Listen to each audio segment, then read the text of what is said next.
കാരണം ഈ ദുരന്ത സ്ഥലം ഒറ്റപ്പെട്ട നിലയിലാണ്.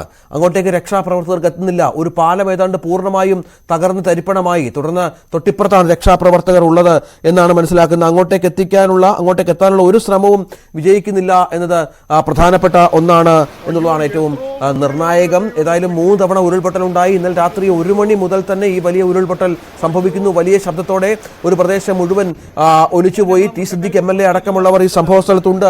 ദൃശ്യങ്ങളിൽ അത് കൃത്യമായി കാണാം. അവരൊക്കെ രക്ഷാപ്രവർത്തനം ഏകോപിപ്പിക്കുന്നുണ്ട്. 3 മന്ത്രിമാരെ നിയോഗിച്ച സാഹചര്യം കൂടി ഇതിനോട് ചേർത്ത് വായിക്കണം. 3 മന്ത്രിമാരെ നിയോഗിച്ചിട്ടുണ്ട് രക്ഷാപ്രവർത്തനം ഏകോപിപ്പിക്കാനായി. വലിയ മഴ കഴിഞ്ഞ ഇന്നലെ 2 ദിവസമായി വയനാട്ടിലുണ്ട്. തുടർന്നാണ് ഈ മേപ്പാടിയിൽ വലിയ ഉരുൾപൊട്ടൽ സംഭവിച്ചിരിക്കുന്നത്. മേപ്പാടി മുണ്ടക്കായ് സ്കൂൾ റോഡ് പരിസരങ്ങളിൽ നിരവധി കുടുംബങ്ങൾ മണ്ണിനടിയിൽ പെട്ടു എന്നുള്ള ദൗർഭാഗ്യകരമായ വാർത്ത പുറത്തു വരുന്നുണ്ട്. രക്ഷാപ്രവർത്തനത്തിന് പ്രാവീണ്യമുള്ള ആളുകൾ പെട്ടെന്ന് സ്ഥലത്തെത്തി സഹായങ്ങൾ അടിയന്തരമായി ചെയ്യണമെന്ന അഭ്യർത്ഥനയാണ് ഇപ്പോൾ പഞ്ചായത്ത് മെമ്പർമാരടക്കമുള്ളവർ നേരത്തെ സംസാരിച്ച നൂർദീനൊക്കെ നിലവിളിച്ചുകൊണ്ടാണ്, പൊട്ടിക്കരഞ്ഞുകൊണ്ടാണ് പറഞ്ഞത് ഞങ്ങൾ രക്ഷിക്കണം എന്നാവശ്യപ്പെടുകയാണ്. ഡാൻ, ഈ മന്ത്രിതലത്തിൽ ഒപ്പം സർക്കാർ തലത്തിൽ ഇതുവരെ ഈ ദുരന്തവുമായി ബന്ധപ്പെട്ട് നടത്തിയ ഏകോപനവുമായി ബന്ധപ്പെട്ട് നടത്തിയ കാര്യങ്ങൾ എന്തൊക്കെയാണ് ഡാൻ?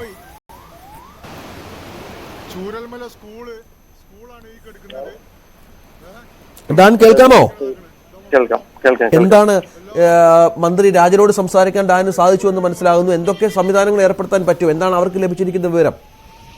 അദ്ദേഹം അല്പസമയത്തിനകം നമുക്ക് അദ്ദേഹത്തിന് പ്രതികരണം നൽകും. ഔദ്യോഗികമായ കാര്യങ്ങൾ ഏകോപിപ്പിച്ചുകൊണ്ടിരിക്കുകയാണ് അദ്ദേഹത്തിന്റെ ഓഫീസിനുള്ളിൽ. അല്പസമയത്തിനകം അദ്ദേഹം നമ്മളോട് തുടർന്നുള്ള ഇതുമായി ബന്ധപ്പെട്ട രക്ഷാപ്രവർത്തനങ്ങളുമായി ബന്ധപ്പെട്ട സർക്കാരിന്റെ നിർദ്ദേശങ്ങൾ എന്താണ് എന്നതടക്കമുള്ള കാര്യങ്ങളിൽ ഒരു വ്യക്തത നൽകുമെന്നാണ് അറിയാൻ കഴിയുന്നത്. എന്തായാലും ഈ ദുരന്തത്തിന്റെ വ്യാപ്തി സമീപകാലത്ത് വിളിച്ചോ കേരളം കണ്ടിട്ടില്ലാത്ത തരത്തിലുള്ള ഒരു ദുരന്തമാണ് ഉണ്ടായിരിക്കുന്നതെന്നാണ് വ്യക്തമാക്കുന്നത്.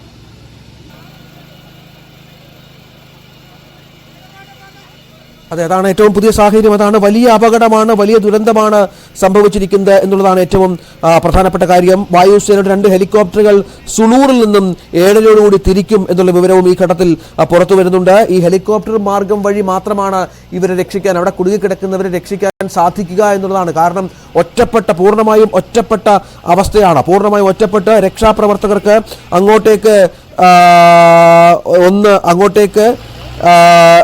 എത്താൻ പറ്റാത്ത ഒരു വല്ലാത്ത അവസ്ഥയിലാണ് കാര്യങ്ങൾ പോകുന്നത് എന്നുള്ളതാണ്. രക്ഷാപ്രവർത്തകർക്ക് എത്താൻ സാധിക്കുന്നില്ല. ഒരു തരത്തിലും രക്ഷാപ്രവർത്തനം ഏകോപിപ്പിക്കാൻ സാധിക്കുന്നില്ല. MLA-മാരുടെയൊക്കെ സാന്നിധ്യം നദിയുടെ ഇക്കരയിലാണുള്ളത്. അപ്പുറത്തെ കരയിലാണ്, മറുകരയിലാണ്. ഈ പാലം കഴിഞ്ഞ് ചെല്ലണമായിരുന്നു ഈ കുടുങ്ങിക്കിടക്കുന്ന ആളുകളിലേക്ക് എത്താൻ. പക്ഷേ ആ പാലം പൂർണ്ണമായും ഏതാണ്ട് തകർന്ന അവസ്ഥയാണ് എന്നുള്ളതാണ് ഏറ്റവും പ്രധാനപ്പെട്ട കാര്യം. നമുക്ക് മനസ്സിലാകുന്ന വിവരമനുസരിച്ച് വലിയ ദുരന്തമാണ്, വൻ ദുരന്തമാണ് സംഭവിച്ചിരിക്കുന്നത്.